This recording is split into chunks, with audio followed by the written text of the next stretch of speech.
Okay, so let me formally welcome all of you to this session, which is a very special session that we are having today.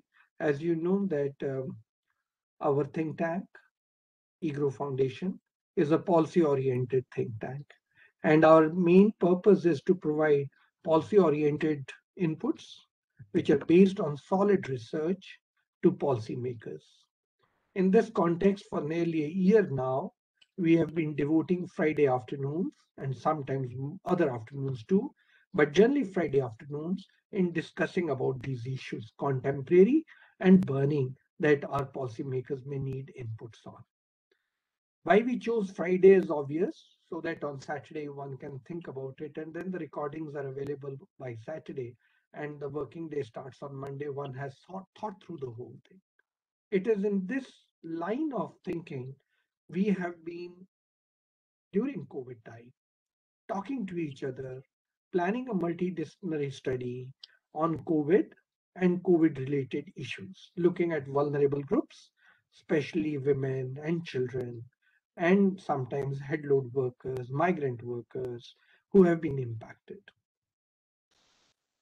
It is very lucky that though we had thought we'll be working on COVID and COVID related issues, that Professor Ishita, who has been part of our study group, where we are looking at a multidisciplinary study, shared with us that she has authored or edited a book along with others, and we have requested her to please tell us the details about that book. She is here with us today, along with her co author.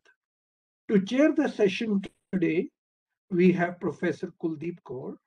Kuldeep Kaur is from Punjab School of Economics, very accomplished, highly published, and she's also part of our team at EGROW, where we are looking at a multidisciplinary study. Professor Kuldeep was head of the Department of Economics, in addition, head of the Department of Social Sciences, and in addition, head of the Department of Management at Guru Nanak Dev University, Amritsar. She has been in academics for more than 3 decades, and with her vast experience and heading 3 different departments, we thought it would be most appropriate if she chairs the session. She has kindly agreed, and now I would hand over the session to Professor Kuldeep Kaur to take the proceedings further. Professor Kuldeep. Thank you, Professor Kiran. Today, I have the privilege to be part of the webinar on a very important contemporary issue, which is titled, I think, which is Psychological Vulnerabilities in Contemporary Societies, Insights and Reflections. For this, I am thankful to EGROW Foundation and particularly Professor Charan Singh being my classmate and giving me this opportunity. Now, for me, why it is so important to discuss about the vulnerabilities, because I think we are living in a society where mental or psychological issues are not considered as illness or problem, but they are rather considered as social taboo, social stigma. So the discussion on these issues at this forum is very, very essential. So that's why I said that this is very important contemporary issue. Particularly, we all know that all the social groups in the society, like grandparents, parents, children in the family, even the students, are under constant aggravated pressure since last little less than 2 years, since the COVID-19 period. So majority of the families, if I say, have loss of jobs, there have been family disputes, there have been pressure on the parents and the students as well, and which has caused many sorts of economic and social and family problems thereby. So the discussion on these vulnerabilities is being taken done by the two psychologists who from the book which they have come out. I know one of them being Dr. Ishita Bhardwaj being the co-editor of the book, and book is by Sage Publication, I presume that is, and other Dr. Baxi being the contributor to that book. And this book has uncovered the diverse life experiences of the varied individuals and communities who have largely remained unseen and unheard. The book explores the various ways in which an individual encounters and even embraces vulnerability in order to ensure the survival. And I think from the preface, I could make it out that the book explores the diverse issues such as gender, sexuality, adolescence, child abuse, then exploitation, forced migration, and homelessness, etc. For today's webinar, we have already, I have told you that we have two psychologists with us. The one being Dr. Ishita Bhardwaj and the other being Dr. Yani Bakshi. And let me firstly give a brief introduction to our first speaker, Dr. Ishita Bhardwaj, who is an assistant professor at Department of Psychology at University of Delhi. She is keenly committed to explore the nuances of the qualitative research for understanding the socio-clinical interface around the self and the being. Gender, other area of research is gender, psychology of margins, then narratives of illness and alternative education. Then she has been actively engaged in building Astha, the counseling center being run by the Department of Psychology, University of Delhi. She had guided doctoral thesis on the important topics that are like women and madness, suicide attempts, survivors, psychic pain and healing, etc., to name a few. Now, because I am not an authority to speak on these psychological issues, so I will hand over the mic to our first speaker of the webinar of the day, Dr. Ishita Bhardwaj. You are most Thank welcome, you. please. Thank you. Thank you. Thank you, ma'am. Am I Thank audible? Yes, yes, ma'am. Thank you, ma'am. Thank you. Good afternoon to all of you. And it is good to see that we have 57 participants so far. How many of them are active listeners? We don't know, but still it is quite inspiring and encouraging to see at least 57 have logged in to listen to something which we are going to share in a couple of minutes. I'm extremely grateful to Professor Charan Singh before EGROW Foundation. After the book, his willingness to go further and to discuss on the reminded me once again how important it is for policymakers, because EGROW Foundation is one of the think tanks and works towards building, reforming, and repositioning the given policies and how policies need to be directed.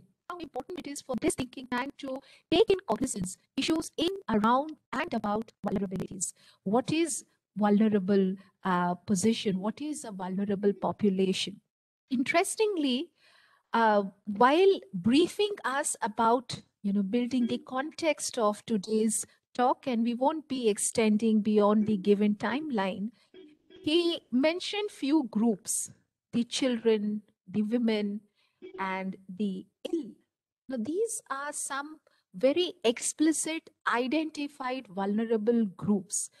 And for long in psychology, I think for last 2-3 decades, I think the entire psychological dimensions, whether we talk about resiliency, we talk about identity, we talk about the softer aspects or the lived aspects, each time we inevitably end on moving towards this particular population, which is well established, well identified, and yes, of course, it has its own experiential accounts.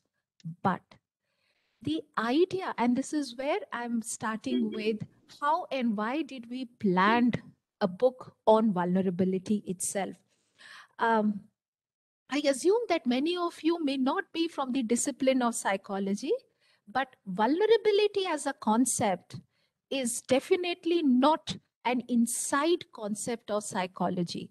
So none of us like Kuldeep ma'am, can take the ownership or the authority to speak on vulnerability. The concept itself is extremely interdisciplinary, which initially started from the discipline of geography, from the discipline of disaster management, where hazards, risk taking, and the kind of impact it has on the population, that when studied, the propensity of damage, the propensity of risk, the propensity of what might happen, this was the primary premises of the concept.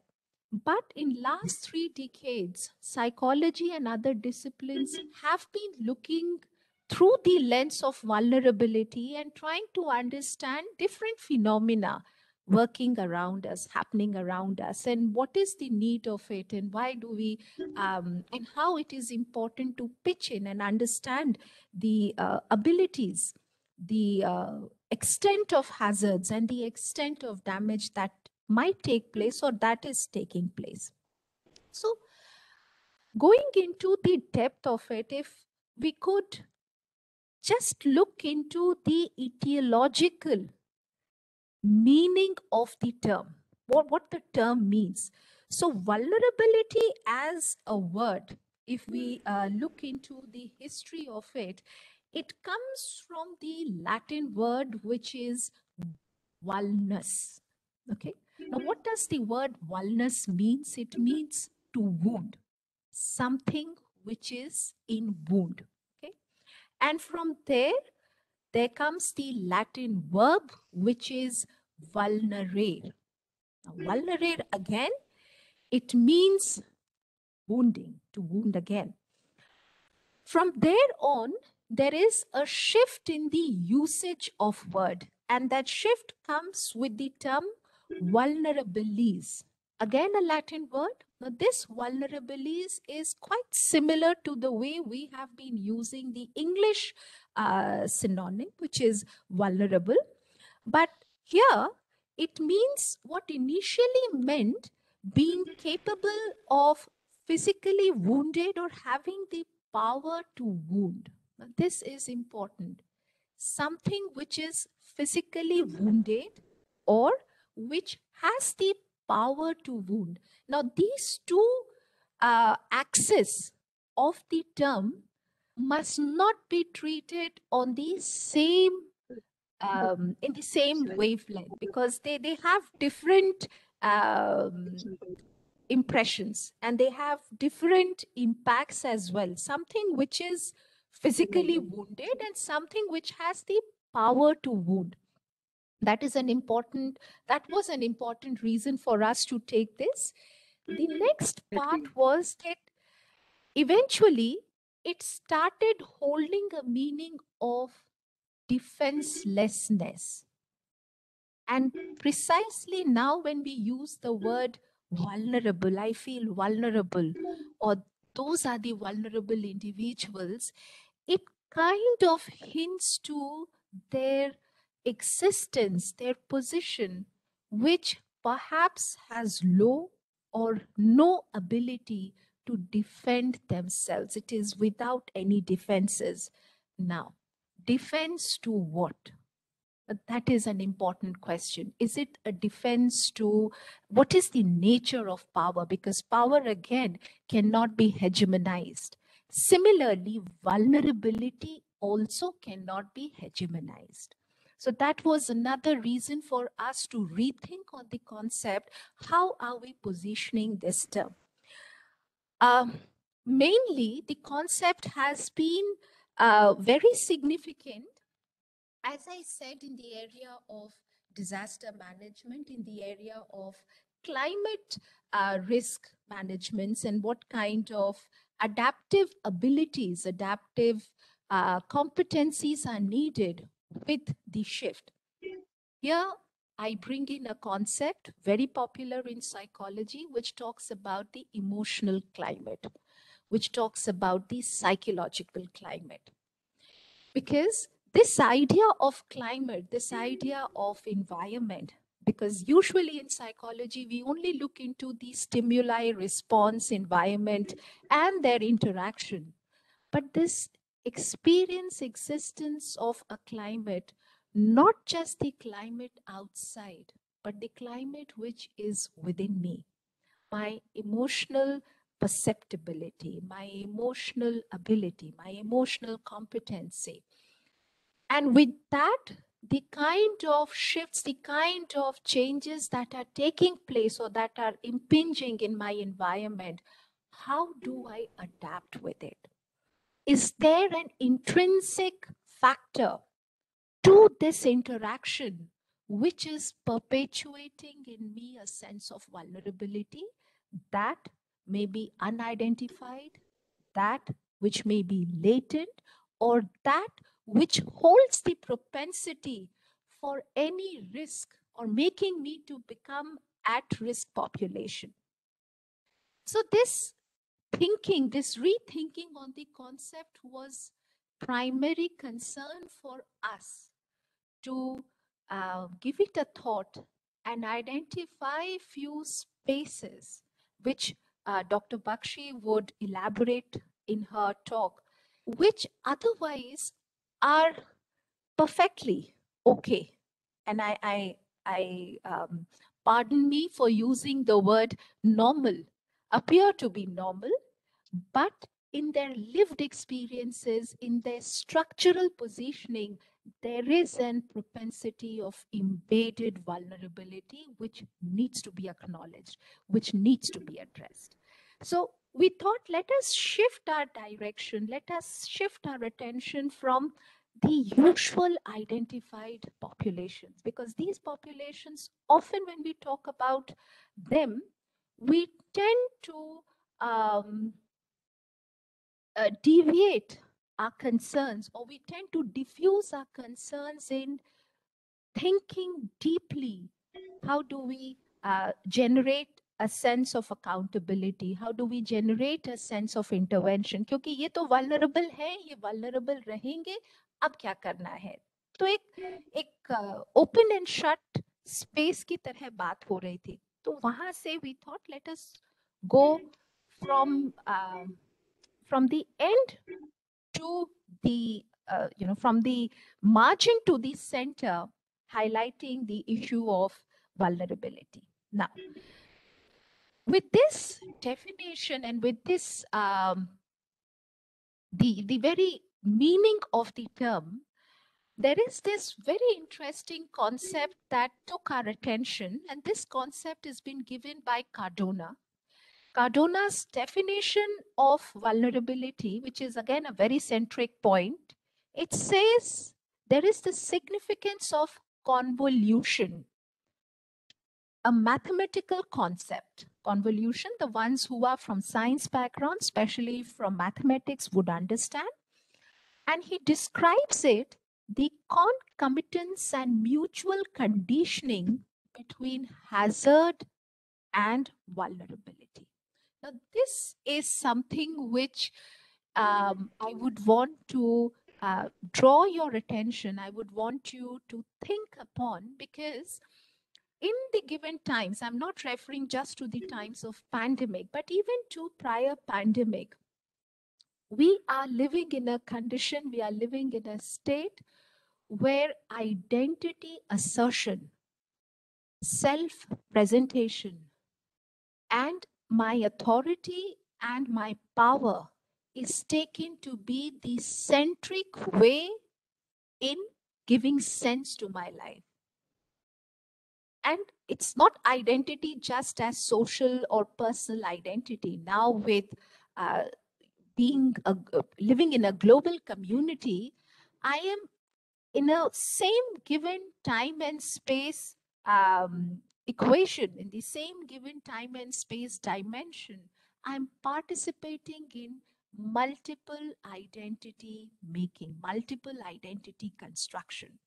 And in every construction, I run with the anxiety, I run with the threat. What if I miss on leaving a mark for myself, whether it is my space of profession, whether it is the space of gender, whether it is the space of social. Everywhere, my identity seems to hold a very centric concern. Now, with so many intersectional building, with so many intersectional stratification, we felt it is all the more important to take the concept across these intersectionalities, because it is no longer the intersection of caste, class, gender, race. वो जो usual एक paradigm है जिसमें cast ले लिया, class ले लिया, gender ले लिया, रेस ले लिया, और साथ में हमने ये भी देख लिया कि भाई इकोनॉमिक स्टैंड पॉइंट क्या है. I think there are more such socio cultural temporal dimensions. तो इस नए इंटरसेक्शनल रेंज को समझने के लिए it is all the more important कि हम ये न्यू फॉर्म्स ऑफ वल्नरेबिलिटीज को देखना शुरू करें. If I give you a very close example, myself, a woman, working in an independent way, I'm a working woman.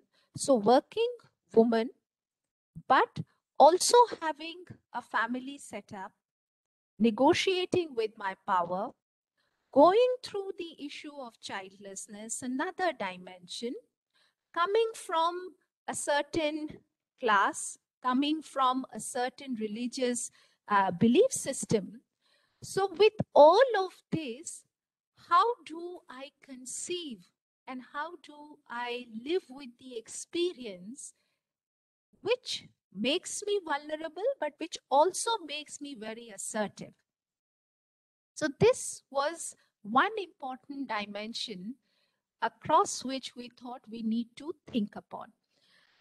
Now, in this COVID times, this is important. The socio-cultural temporal dimensions of one's experience of vulnerability is becoming more and more clear and more loud, especially in the current times of pandemic. And we know that, we can see that. Something as prevalent, as rampant as social isolation, what it is doing to human psyche, what it is doing to community living, what it is doing to collective self, how do we measure that?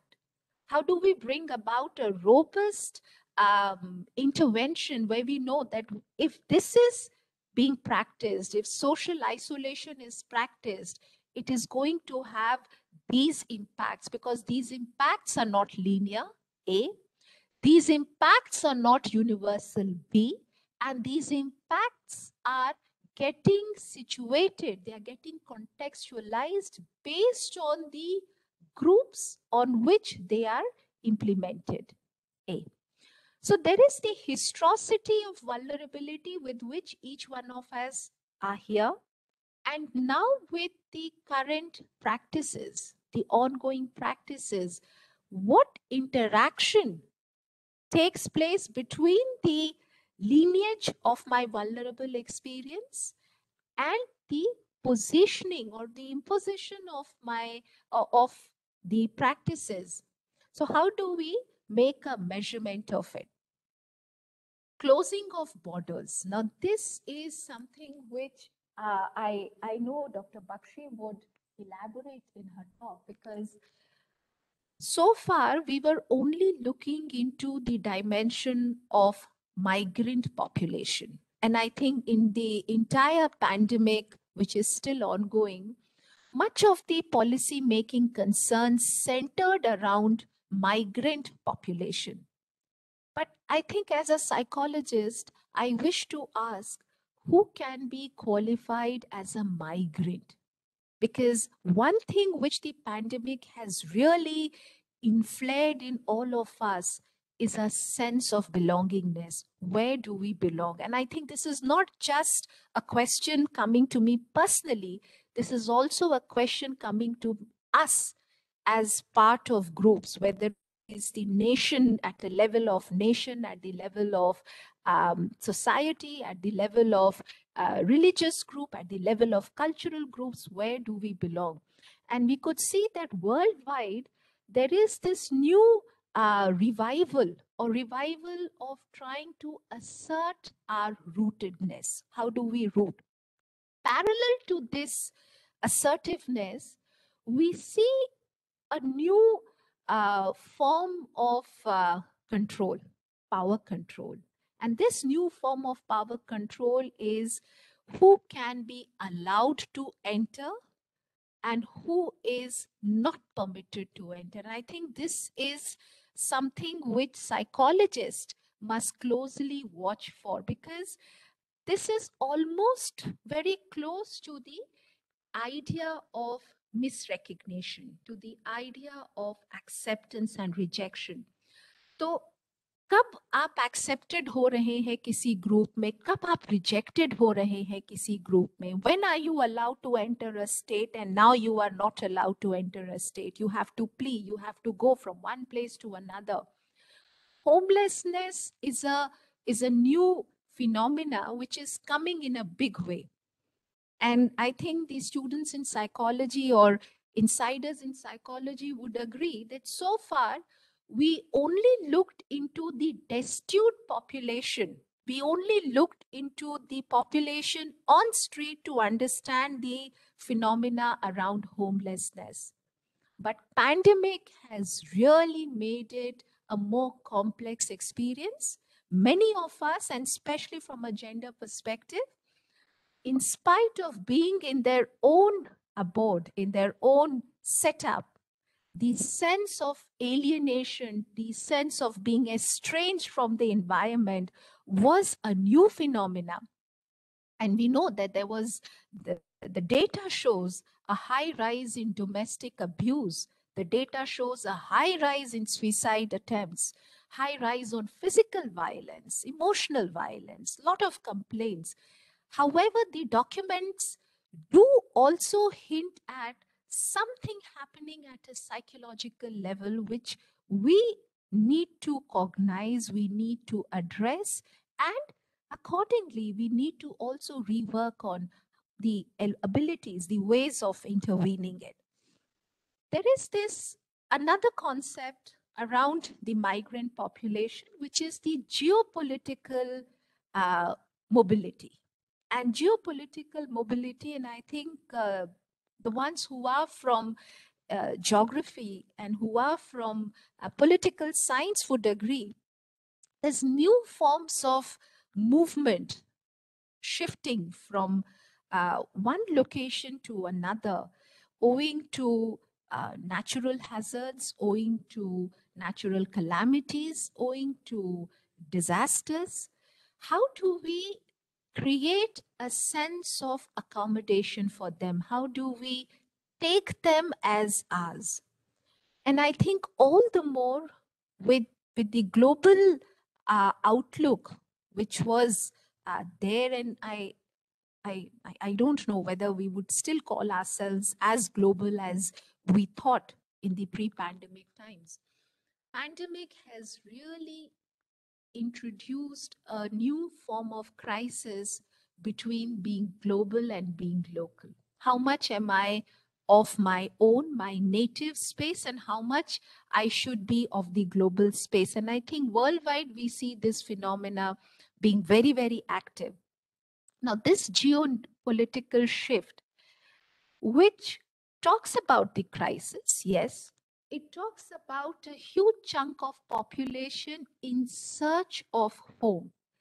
Now, last year, this last year, I mean 2021, right from the beginning till the end, has been a painstaking experience, not just with the immediate impact of COVID, the pandemic, but also the secondary and the perpetuating impacts of it, and how we saw across the identified vulnerable spaces, be it the Palestinian space, the kind of vulnerable and the kind of violence, psychological violence they underwent.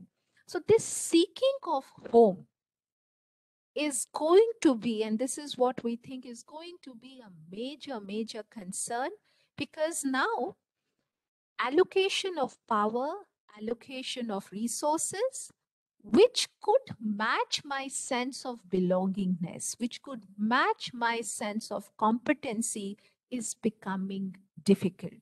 Where do I go where I feel secure? Where do I go where I feel settled? So, this is something which we felt needs to be addressed. What is home? What is being homed? Who is seeking it? And that is where the book looks into the lived experience part. Most of us are in our bodies, we are in our very understandable space, and yet we feel disembodied, yet we feel there is a yearning, there is a sense of a helplessness कि अगर ऐसा होता तो वो क्या है. And that is what Dr. Bakshi writes beautifully in her script of desires, how desires are owned and disowned. So this was one thought which we felt needs to be addressed. Besides the entire background of the concomitance and the mutual understanding between hazards and vulnerability, we also thought that how we only look into vulnerability from a very limited perspective, which is unless you become capable of touching the tipping point where you appear to be at risk, you will not be considered vulnerable. And personally, also from a discipline point of view, I think there is a problem in it. This kind of approach, it tends to push you at the margin and make you feel all the more vulnerable. So unless you are being at risk, which is a very limited terms, the concept has only been seen from this perspective. So this is one limitation we felt vulnerability as a concept, especially in the discipline of psychology, holds. The other limitation, always trying to understand it from the model of resiliency. And like the standard error being conducted on using the concept of vulnerability, the similar kind of standard error being used in the model of resiliency as well. Because if vulnerability as an experience, as a concept cannot be hegemonized, how could we hegemonize the model of resiliency? My resiliency to my environment, to my stresses, won't be the same as another group.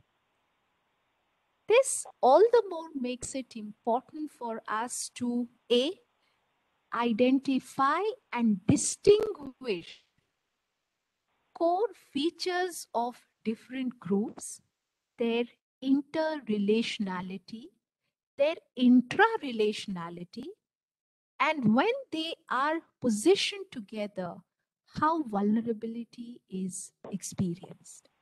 So that brings us, that lays the foundation, that lays the importance of looking into the concept from the resiliency model as well, and countering the resiliency model. The idea of resiliency again has another problem, and this is something which we tried delving in our chapters. In fact, most of the chapters have tried delving into it. The fitness, one model, good fit for all, and the idea of fitness. So there is this myth we have that maybe some of us are not vulnerable. And we have tried counter arguing this because we feel on the spectrum of vulnerability, you may be high or low with the experience, But to think that I'm not vulnerable perhaps could be one of the defenses guarding your vulnerability. And how the global sense of living, which flags and which flares our sense of identity, all the time impinges on us, calling us to guard our vulnerability.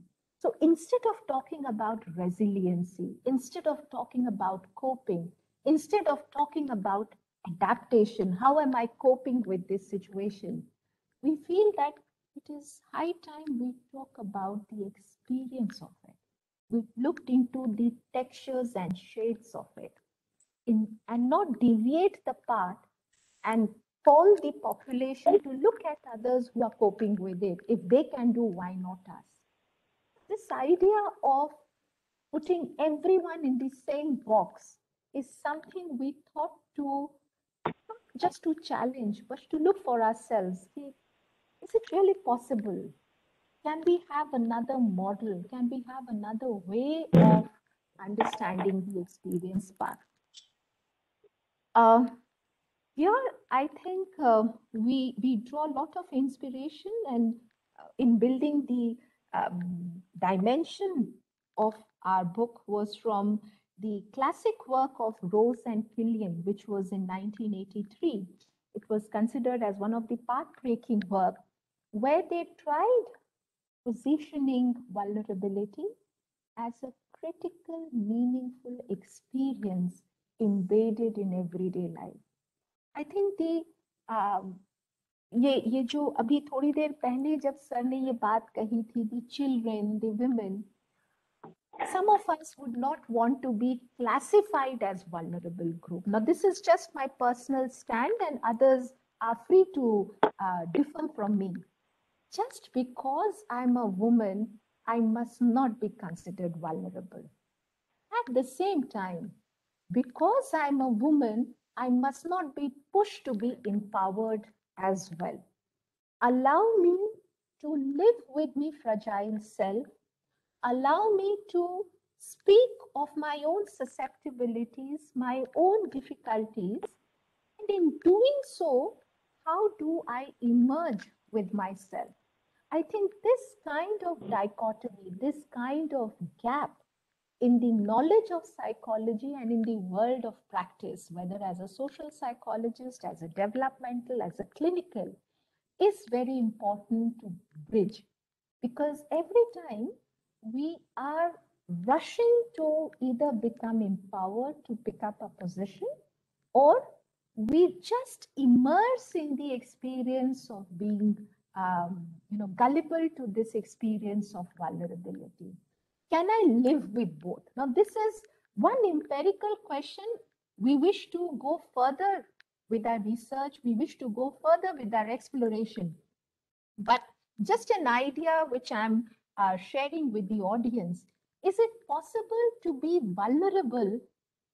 Is it possible to be with it and in being with it, a way of living with it without being identified or demarcated or being given a very special status quo? I think, especially in a country like us, we are already struggling with the difficulties, the challenges of multiple status quo around the identified vulnerable population. We know there are difficulties we know there's struggles, but how do we uplift? How do we create an alternative space where there is an intrinsic sense of owning it? There's an intrinsic sense of being themselves. Now, that is a major challenge which we are struggling with. So, how do we do that? That is one.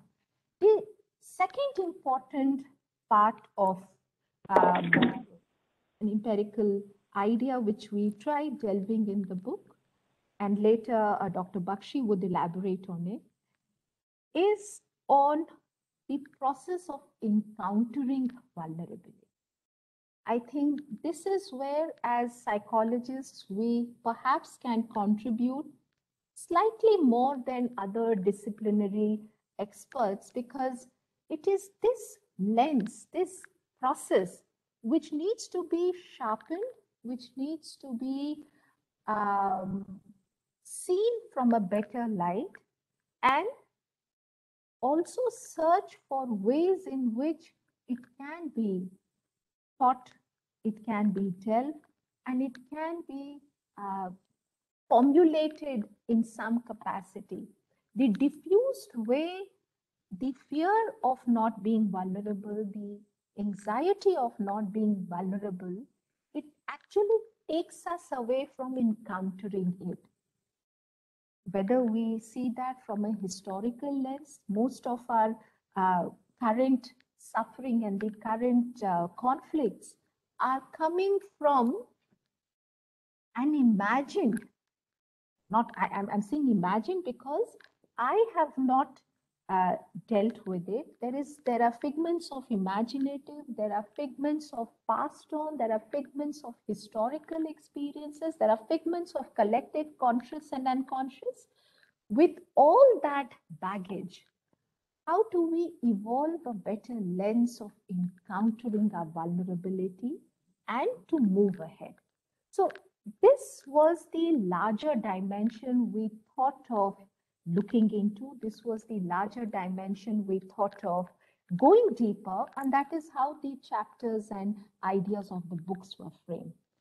With the closing remarks and ideas before Dr. Baxi takes in, now with pandemic experience, we know that vulnerability is going to be the most sorted and a very key concept across different subjects. And I think we've already started working in it, whether it is in the discipline of political science, history, whether it's the discipline of psychology, because there are new forms of newer groups which are coming up.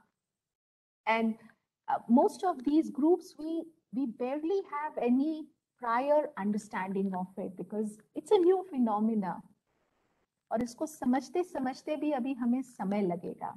तो इस पूरे अभ्यास में, इस पूरे making में हम किस तरह का इंटरडिसिप्लिनरी लेंस लें, हम किस तरह से एक रोबस्ट अप्रोच लें जहां पर हम ना सिर्फ आइडेंटिफाई कर पाए, थोड़ा सा एक समझ हमारे अंदर हो कि एक पर्टिकुलर ग्रुप के साथ क्या करने से there could be a progressive movement, there could be a productive movement. And I think this makes it all the more relevant to have more discussions, more dialogues from various lenses. How do we conceptualize? How do we go further with this concept of vulnerability?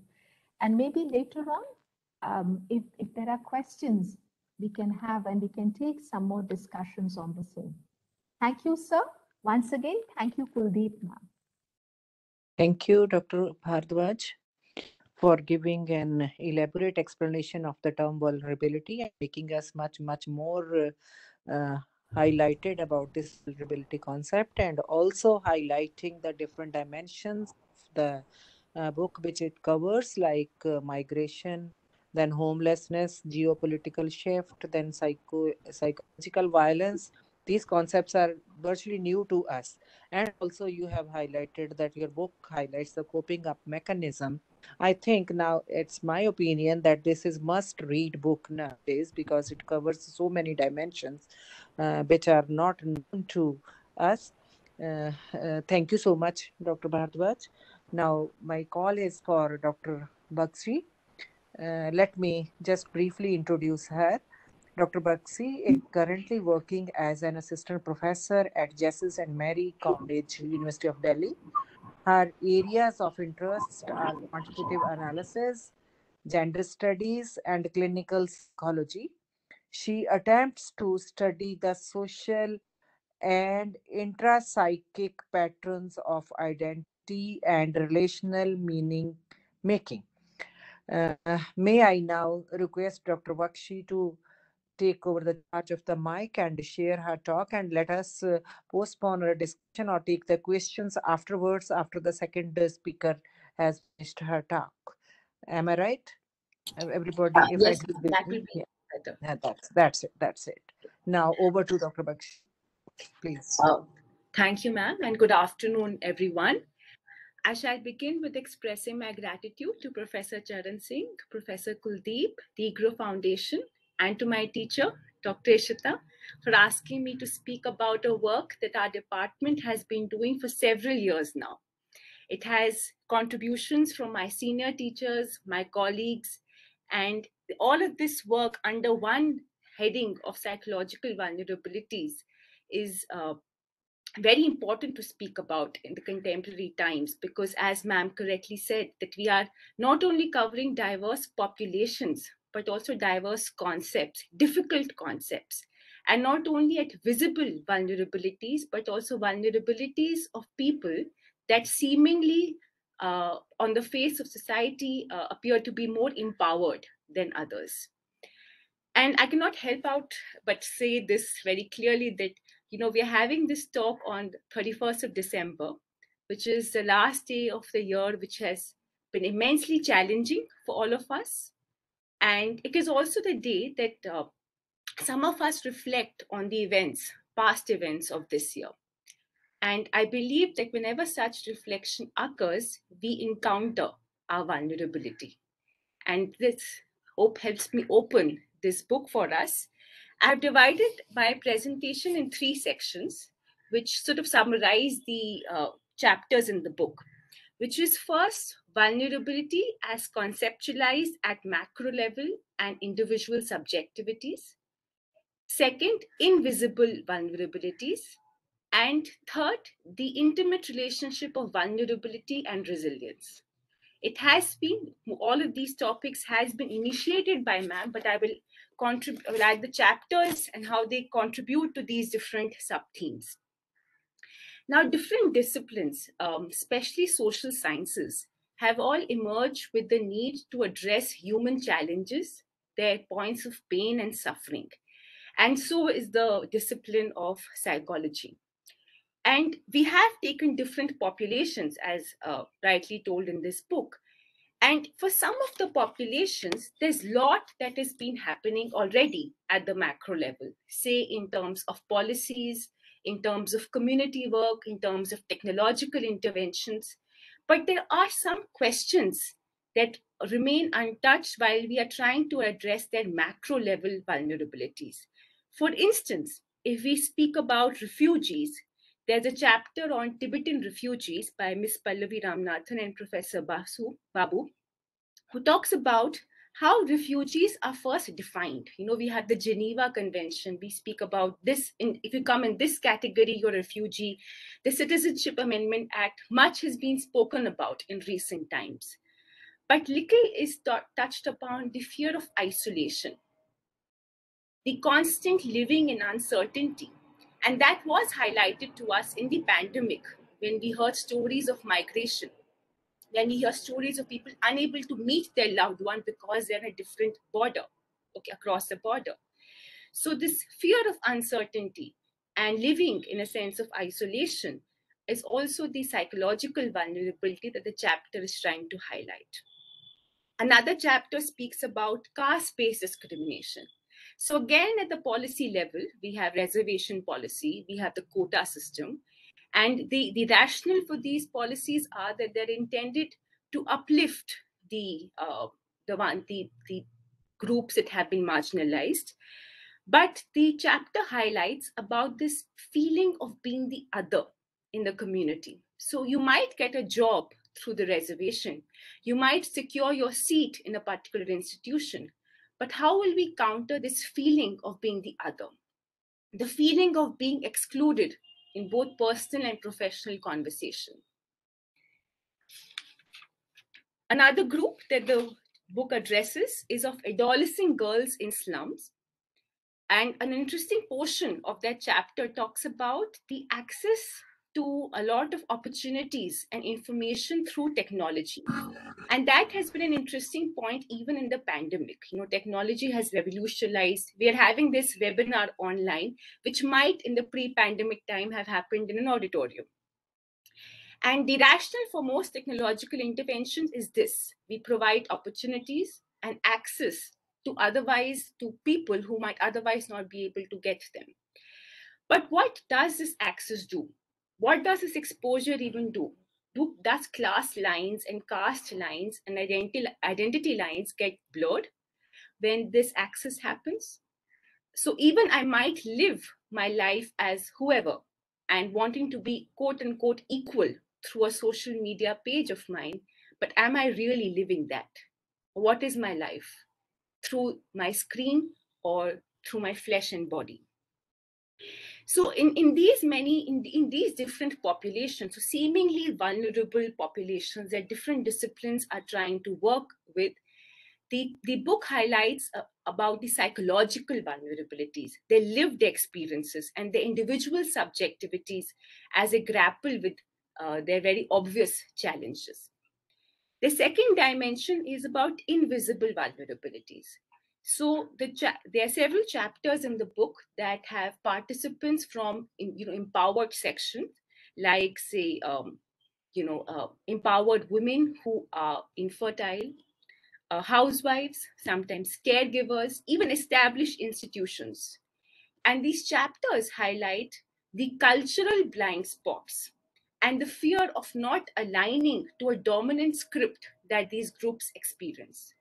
So if on some day I don't feel like taking care of my elderly who's suffering from Alzheimer's, I become a bad daughter. How do I make sense of this guilt? Am I also not vulnerable to this emotion of guilt?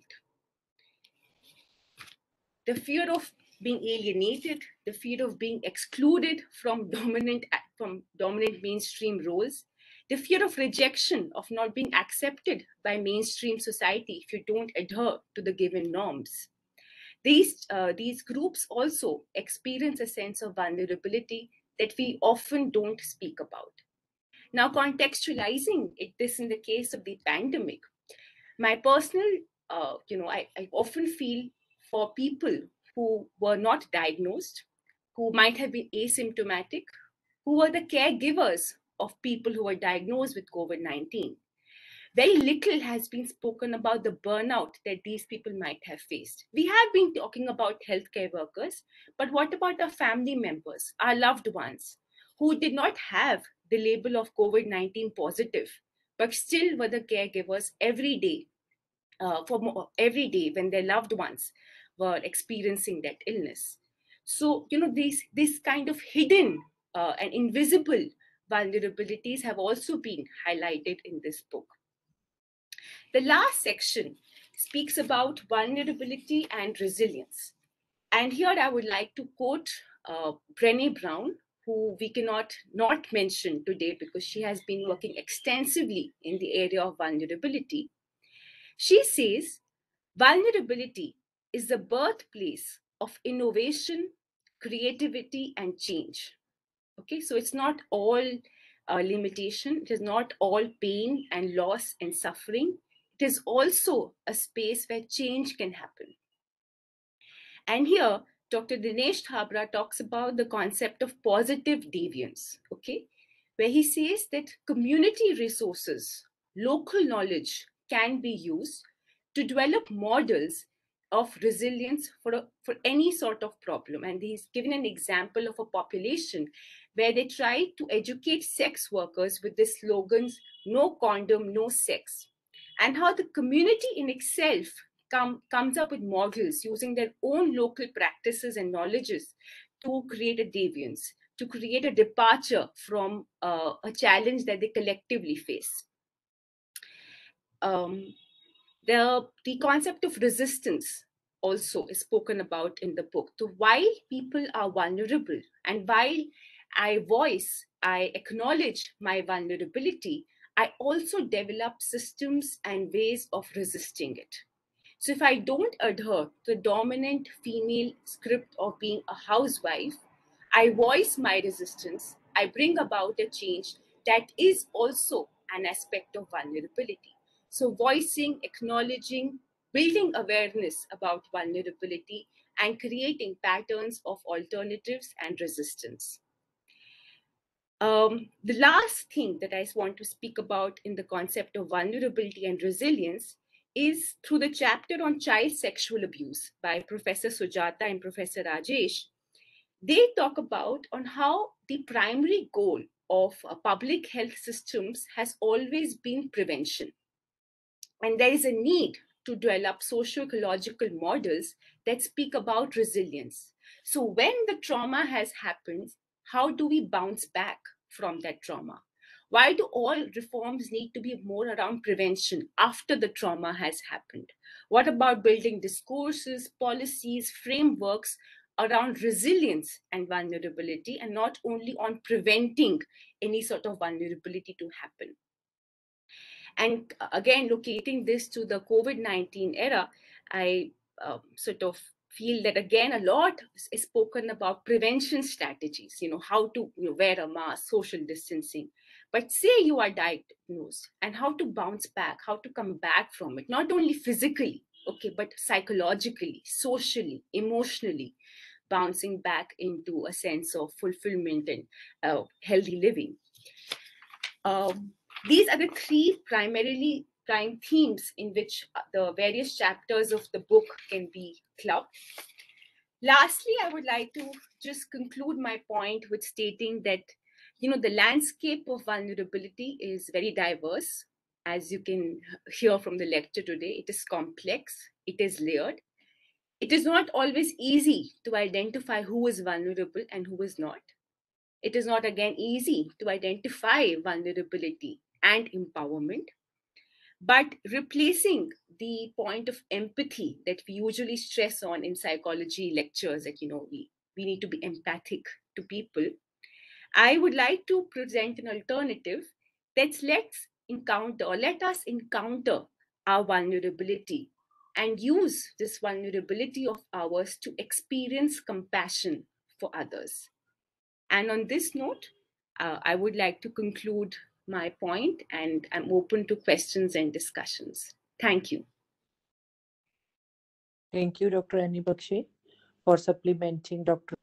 Ishita's talk and also highlighting the other parts regarding vulnerability, that is the psychological vulnerability as well as the invisible vulnerability thereby. Thank you so much. And also giving your condensed talk so that we have ample time for discussion if there is versus. So I think now the floor is open for discussion. If anybody has a question, then turn-wise we can take the questions specifically pointed to any of the two speakers, please. Yeah. Hello. Hello. Yeah. Good evening, Professor Kuldeep, Good Professor evening. Charan, Good evening. Professor Bhatnakar, and both the speakers. It is a very brilliant exposition on the book. They have covered a lot of ground, the width and the depth. We, as a non-psychologist, if I can call it, we also got to know many good things about the book. My question to both the panelists is, uh, see, they have said that the violence, intra-household violence has increased, but I just, it's my curiosity to understand, is there some methodology adopted to arrive at this inference, or it is on the impressionistic basis? Because it has a ramification both on psychological, social, political, and physical also. And I can understand the linkage, the causal relationship, because most of the people were indoor and therefore the intolerance might have increased. But at the same time, their bondage might have been, because for instance, there were many people working in the multinational. When the couple don't get much quality time to talk to each other, to take lunch, dinner together, but this COVID also provided an opportunity to have more bondage with the children, because everybody was in the house. So, but both of the speakers didn't talk about the positive effect in terms of quality time they spent, or they might have spent, and their bondage might have increased, because they force each other to be physically in proximity. And that is, it's not always there is a dissonance, but I find perhaps it is more on impressionist basis rather than. But my another attached corollary is when there is a COVID, how some survey could have been taken, and what is the sample space, if any of or both the panelists can give their own impression or own insights into it, we shall be grateful. Thank you very much. Thank you, Professor Bishandas, for raising wonderful queries. Should I do? And I think who is going to respond first, please? Dr. Ishita? Ma'am, am I audible? Yes, you are audible. You are audible, please. Okay. So, thank you, sir, for highlighting an important positive impact, which we all are aware of, that indeed pandemic and living in the COVID times has also worked on intensifying and strengthening interpersonal bonds as well. So yes, we do agree.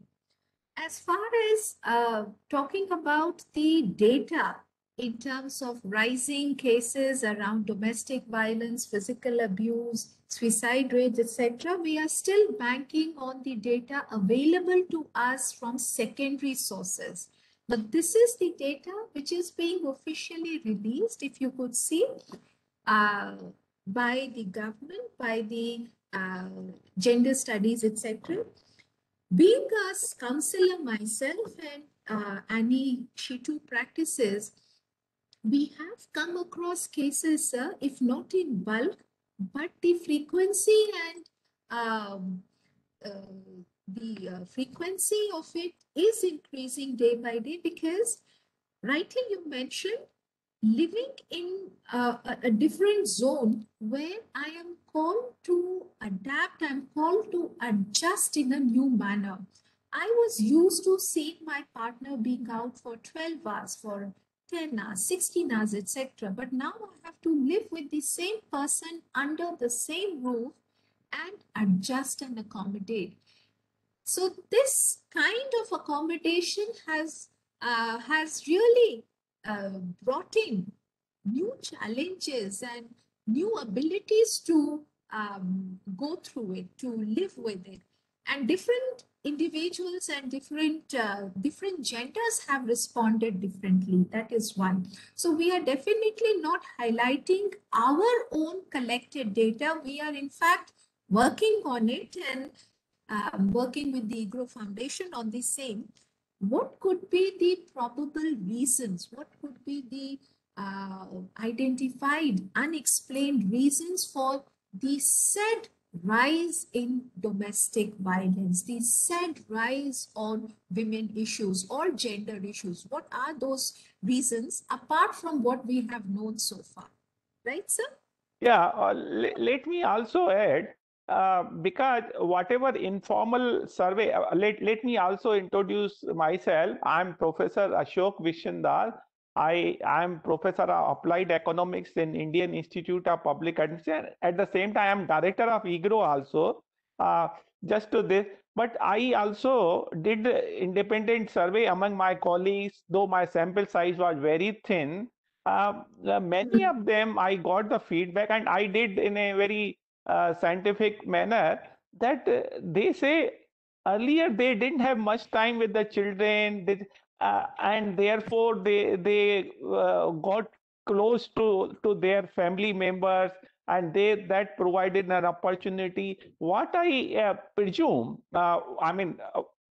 because your sample, I don't know, but let me also add, I have not seen any government agency, I have served in the ministries also, who has officially released these data. This is based on here and there some survey or the private agency might have done.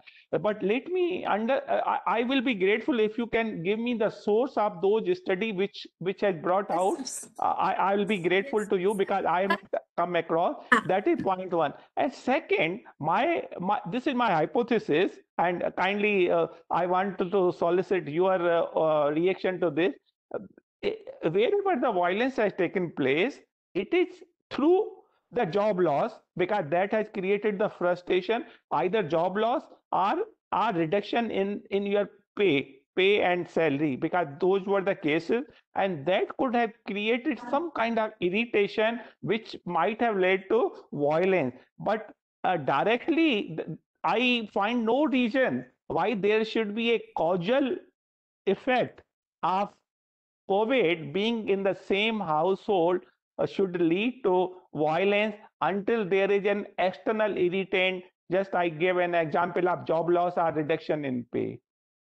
More than job loss, caregiving itself, as Dr. Baxi mentioned, caregiving itself has a stereotypical approach where women are considered to be central core of carrying it.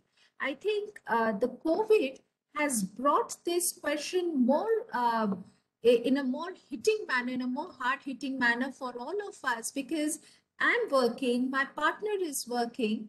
However, home still is my prerogative to be looked after.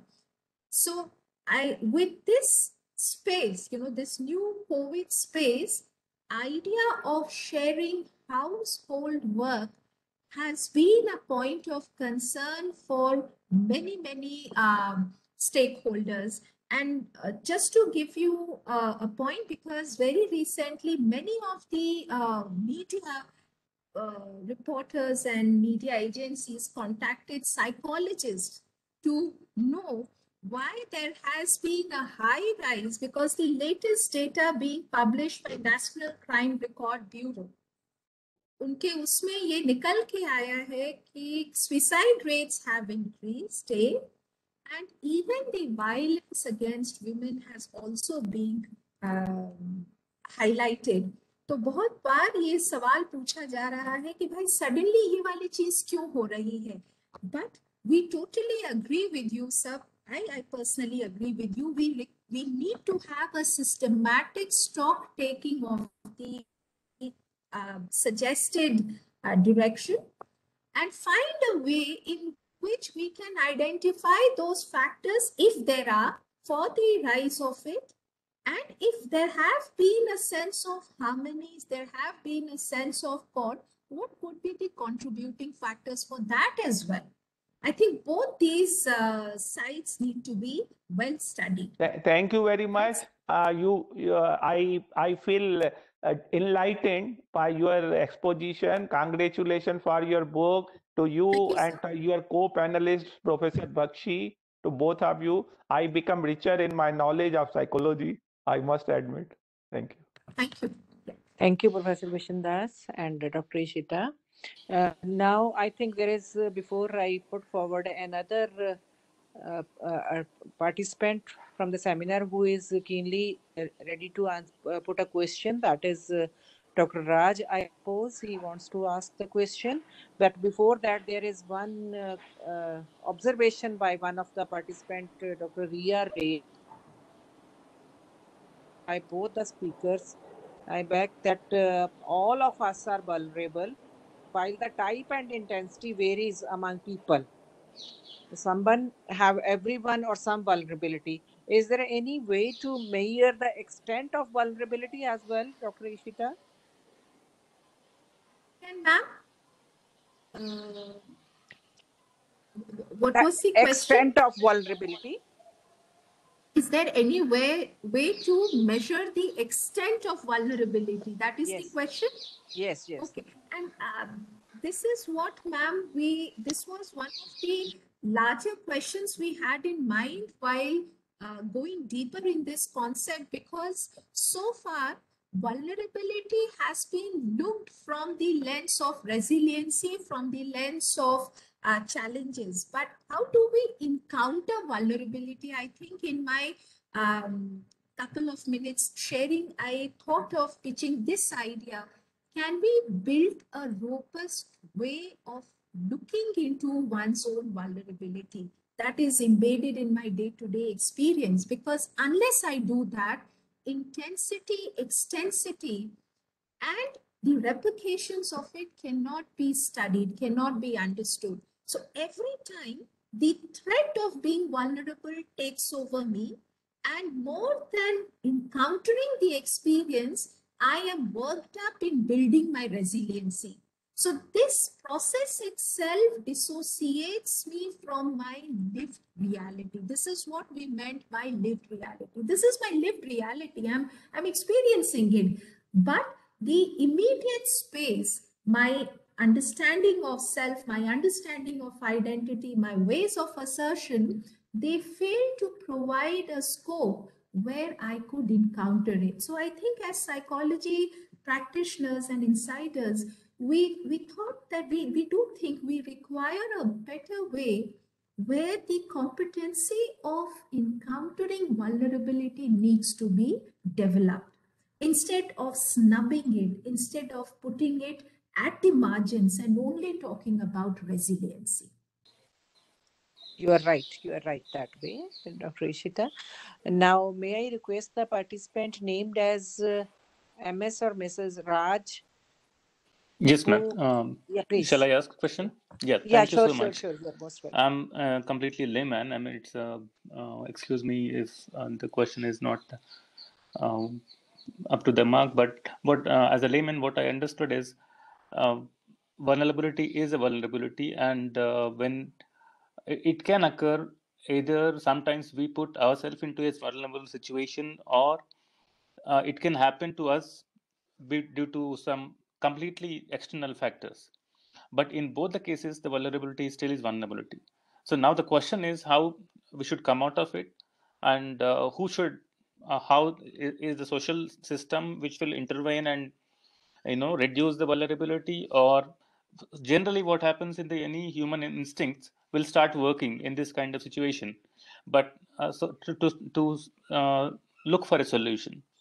But by definition, I learned that by the definition of vulnerability just now, that it is beyond our intuition. Then it is the stage where we are helpless. So if that is the case, and unless and until there is an external intervention, so we may not be able to come out. And at the end of the conclusion of the seminar, it is mentioned, one of the professors, that rather than empathy, so we have to use that empathy, rather than we getting that empathy, we have to show the compassion to others when we are in vulnerable situations. So I'm little confused. Unless we are ourselves, our vulnerability is not reduced, then how can we come out and show empathy or show compassion to others? And where exactly the systems has to intervene? Thank you so much. Ishita, would you like to respond? Yes, ma'am. Professor Kuldeep, I have a similar question, so then we can ask, and because I know we are running out of time also. So can I ask the question so that Professor Ishita can directly then handle both the questions, mine and Raj?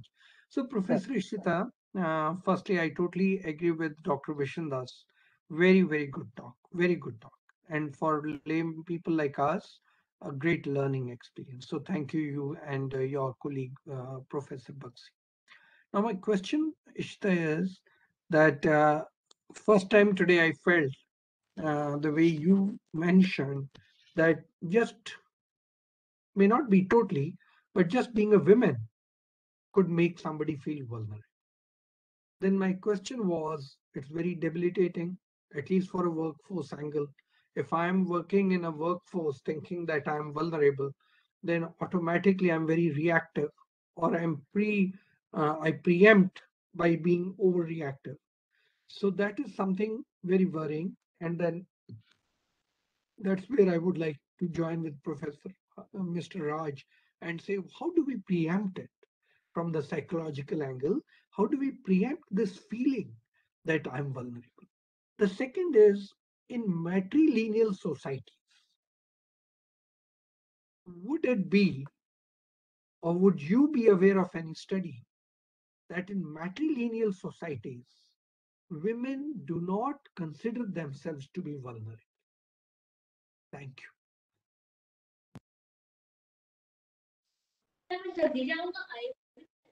Thank you, Dr. Charan. Please, Dr. Ishita.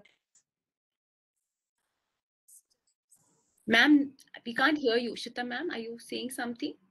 I'm saying, and would you want to contribute? Would you want to? Yes, I wanted to say thoughts? something. Yeah.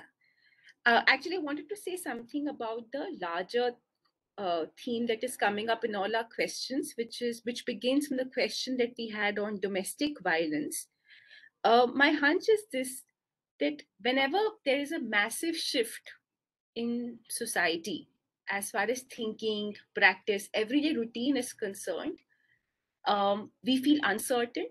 And in that feeling of uncertainty, certain violence is seen repeatedly, historically, also in societies. We are feeling uncertain. It has nothing to do with the household, but domestic violence is increasing. This feeling of uncertainty, unsurety, which we don't know how to deal with, can border into frustration and aggression. And we make targets of people who are not really causing, the causal question here, the causing our uncertainty, but might be minor irritants in our day-to-day. So this is my, just a nudging hypothesis from the clinical work that I feel that, and as ma'am rightly said, we are very overloaded with cases of violence and suicide. Now, as Dr. Raj had asked the question about encountering vulnerability and experiencing compassion, which I felt he was trying to say that if I'm vulnerable myself, how can I experience compassion for the other? And if I had to give a very poetic answer, sir, to your question, one of my favorite poems, the first two lines are this: हताशा से एक व्यक्ति बैठा हुआ था, मैं उसको नहीं जानता था, हताशा को जानता था, which means basically that I don't know him, but I know what sadness feels. And yes, you might be vulnerable in a very different way. I might be vulnerable in a very different way. But the experience of vulnerability in its very raw form is loss. It is feeling endangered, maybe, feeling pain, experiencing suffering. And this in itself have certain elements that can make us compassion. So if I have experienced suffering and loss, and I know how my body felt, how my emotions felt, how burdened I was with this, I can experience compassion for someone who might be going through something like this also. But if I have not gone through it, that experience is so alien to me, it also creates a distance in that compassion. I don't know if this really answers your question, but that's the only direction that I can give. That's all, ma'am. In matrilineal societies, yes, that is a very interesting question about how women would feel differently vulnerable. But so my hunch is that within matrilineal societies, there will also be again systems of power that exist. So women in itself might not also be a homogeneous category. Dark women, differently bodied women, differently capacitated women. Also, there might be structures there. So the way I look at it, patriarchy or matriarchy might not be a concern. The concern more about a sense of oppression that comes from power might be an important thing to look into, lived by anyone, women, men, trans, anyone. That's it. I would like to respond to this. Ma'am, if you would like to add. Dr. Baxi has beautifully responded to the query. Just to add one important concern we all are suffering with, and we live in the garb of outgrowing it. Both we are suffering with it, but we also wish to outgrow that, is the larger perspective, the larger understanding around the notion of vulnerability. And I think we tried hinting at this core thought. We experience vulnerability, but we are extremely dreadful. We are extremely challenged in acknowledging it, A, expressing it, B, and then creating a sense of shared vulnerable spaces. And I think this is where the dichotomy, the discord or the gap between living with it comes into play. Because the more we are experiencing vulnerability, the more we feel forced and challenged to outgrow it and come out of it. That is where we tried generating a larger question, a possibility. Instead of wanting to come out of it, what if I pause? What if I see into it and see the possibility of deriving any way of sustaining it and allowing it to live through the moment. Because what is happening, and I think maybe later on we could go deeper into it in some other forums. What is happening is we are avoiding to be seen as vulnerable, and whoever is vulnerable, we are also failing to generate a sense of sharedness with them. And that is problematic because that is dividing us, that is creating a divisive space instead of cohesive space. And that is where I'll stop. Thank you, Dr. Kuldeep. Thank you, Dr. Ishita. I think the next participant in the queue to ask the question is Mr. Mubarak Ali. He wants to ask Good the evening, question. good evening, Ananda. I am Mubarak Ali from Kerala. Respected madam, thanks for your invaluable insight. Looking forward to read your book. Extending my sincere thanks to organizers for this opportunity. My key takeaway from this talk is vulnerability is a human condition and it's not a weakness. Thanks for enlightening us. My question to you, ma'am, what the most important takeaway you want people to remember after reading this book? My second question, writing book is hard. What do you do when you find yourself distracted or going off the track? Thanks for the opportunity. I couldn't get your second question, Mr. Dr. Ali. First, I could, but what is your second question? Writing book is hard. What do you do when you find yourself distracted or going off track? Okay, but that is in the process of writing this. This what you meant? Yes, ma'am. Excellent, ma'am. Psychological oriented, yeah. So the first question of yours is, what is the larger takeaway we would want the readers and the listeners from today's discussion and from the book to have is primarily to come closer to their experiential world and try living and understanding the textures, shades, and experience of what exactly they think is making them vulnerable. And this is precisely one larger question we wish to take the lens forward in understanding the multiple intersections we shared in our talks, both Dr. Baxi and myself. So the one takeaway is that it is all the more human to be vulnerable.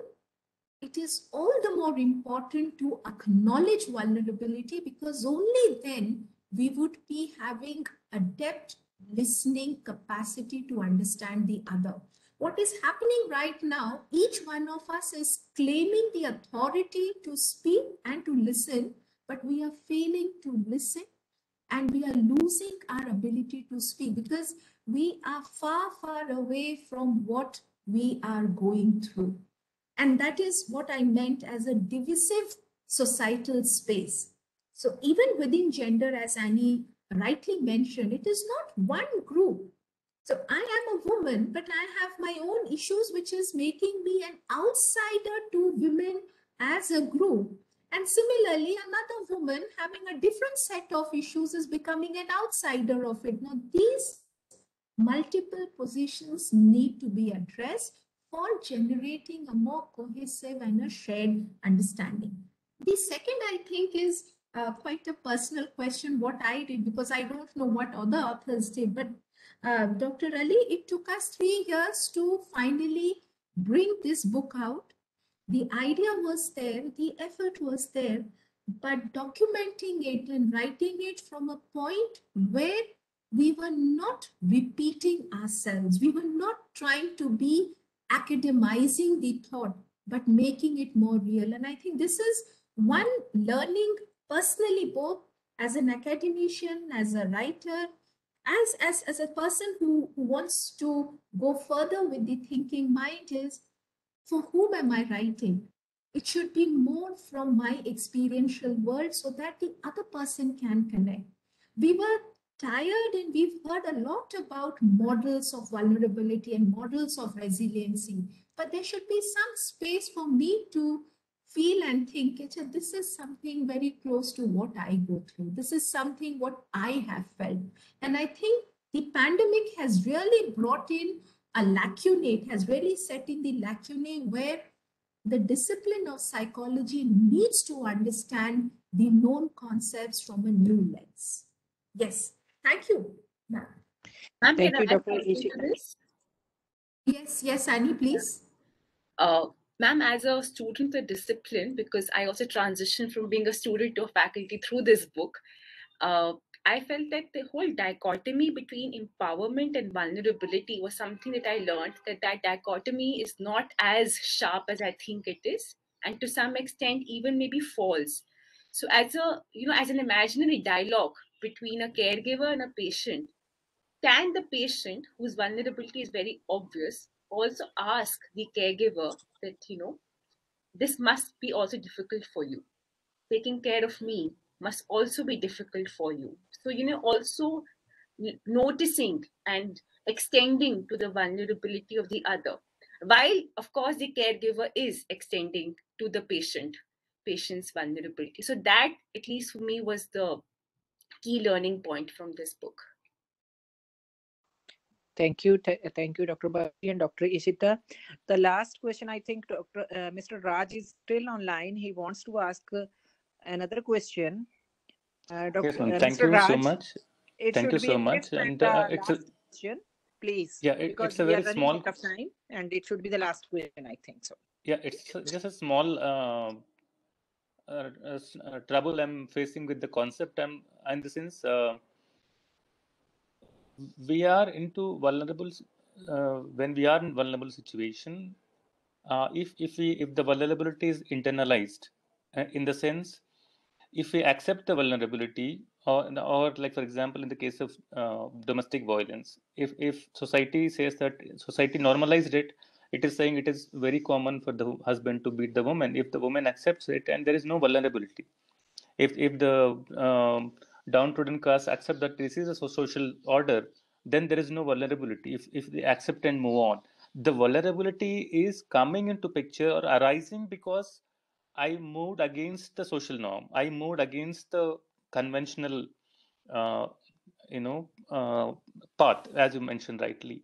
But now, the moment I raise the voice, then vulnerability is kicking in, and then for solution and for the intervention, I'm again looking for the society, towards the society to intervene and solve the vulnerability. And when in the actual case, the vulnerability is created by the society, but I'm looking for the solution from the society. So I'm finding it little contradictory. I don't know. Okay, thank you, sir, for hinting at this point, because when we talk about domestic violence with respect to gender, we only look for very explicit markers. And a very recent example which happened in front of me was in a grievance cell, a woman who went through massive violent experiences with her partner comes to a police station for lodging her. Yes, sir. Dr. Ishita, just give me 1 second. Professor Kuldeep. Yes, sir. Professor Kuldeep, do you want to leave? Or It's can okay. It's okay. Still 5 minutes. I think there is one more question, little question. Yes, and there we will is be one winding more it up. you will be able to handle it. Okay. Yeah. Sorry. That's okay. Sorry, Professor Ishita. Sorry. Just giving you an example, Mr. Raj, Dr. Raj, that now this woman, she's pleading for her pain. She's trying to make the system acknowledge that she's undergoing this pain. Her phrasing is that कि मेरे पति ने मुझे चाकू मारने की कोशिश की. The listener, being a man, says, पर मारा तो नहीं. मुझे जलाने की कोशिश की पर जलाया तो नहीं. But this is the level of sensitivity and the way the discourse underwent. Now the first question is, how are we expecting the system to sensitize, to be sensitive around the idea of violence per se? Because even if there are no physical markers or explicit markers, the experience of violence is extremely intrinsic and intrapsychic as well. It's a psychological experience. that itself has the propensity to disrupt the relational fabric, to disrupt the interpersonal fabric. So from where do we start sensitizing people? And this is where we thought that it's high time policymakers, systems, structures need to be aware that vulnerability is not always to be seen in identified spaces. Vulnerability needs to be understood in the lived reality of individuals as well, in groups as well. If I'm living with the historical threat, anytime I can be vulnerable, that itself is flaring up. It is simmering my sense of being at risk. Is the system aware of it? So unless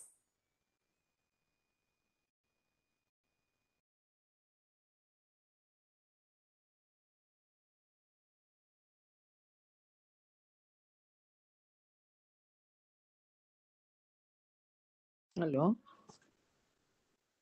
I think Dr. Ishita has got some technical issue. Uh, yes, it I seems think so. That is the case. Should I any step in, ma'am? ways yeah, of coming out. She's here. She's here. Yes, sir. Dr. Charan Singh, I'm through. I'm having connectivity issue. yeah, I think your computer is timed for a 90-minute session. Yes, so we can. No, So, but so I think the last one is, which is common for all questions, madam, by Mr. Malik, who says that how one can overcome the problem of overthinking. This is a different question.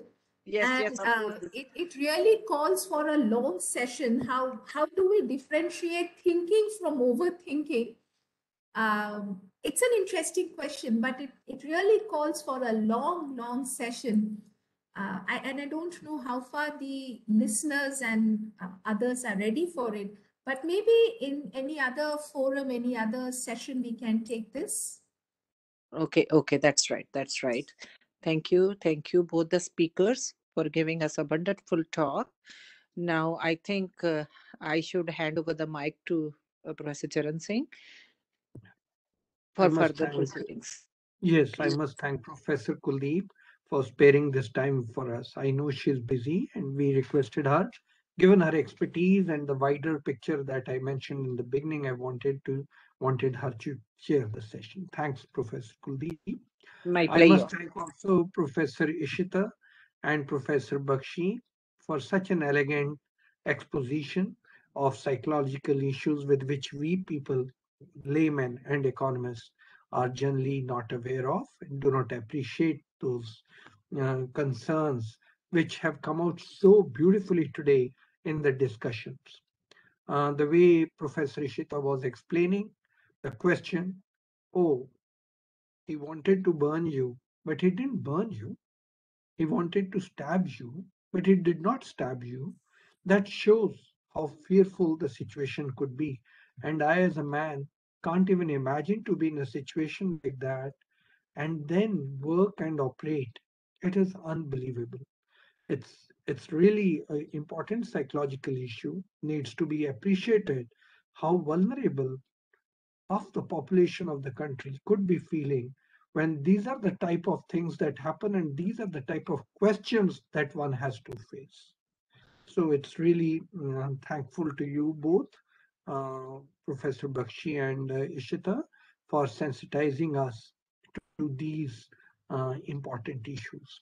Throughout the journey, probably many of us do not appreciate the fears that can get into the mind of some segment of the society. And in our case, 50% of our population. I identify with what you are saying because when I used to be studying abroad, nobody can understand the type of sentiments that would come in my mind because I looked different, my color of the skin was different, my accent was different, my dressing pattern was different. So, therefore, I understand how vulnerable one is. Now, this is a question which I thought was relevant, and we should have another session on that. Was I thinking that I'm vulnerable? Or was I overthinking that I'm vulnerable? If I'm thinking I'm vulnerable, then I will take precautions and I will also be very careful and build my resilience. If I'm overthinking that I'm vulnerable, that I'm only causing myself lots of harm.